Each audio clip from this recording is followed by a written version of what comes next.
Israel says that Gaza City remains a Hamas stronghold, with many militants still holed up there. Israel is preparing for a massive offensive that has drawn global condemnation now.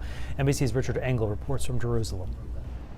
Israelis and Palestinians are once again talking about a ceasefire that could, at the very least, pause the fighting in Gaza ahead of an anticipated Israeli push on Gaza City that humanitarian groups warned would be disastrous for the civilian population in Gaza. There are about 1 million people sheltering and living in Gaza City, people who would be displaced. There could be mass casualties. Already, Israeli strikes are intensifying in and around Gaza, leading up to this anticipated offensive.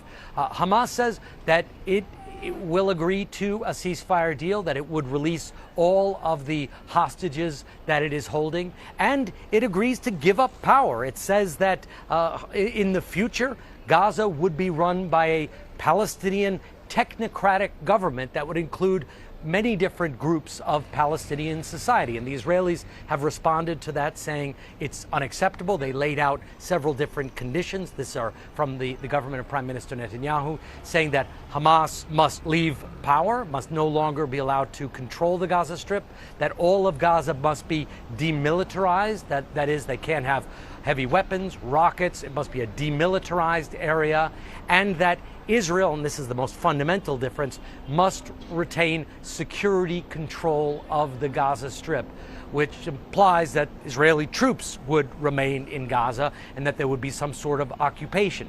And that seems to be the real crux of the matter here. Who gets to govern Gaza in the future? Some coalition of Palestinians or Israeli forces, Israeli occupation troops? It is a profound gap, and right now there doesn't seem to be any movement on either side to bridge these gaps. Instead, we're just seeing more anticipation for this pending Israeli military offensive against Gaza, which could happen in the coming days or weeks.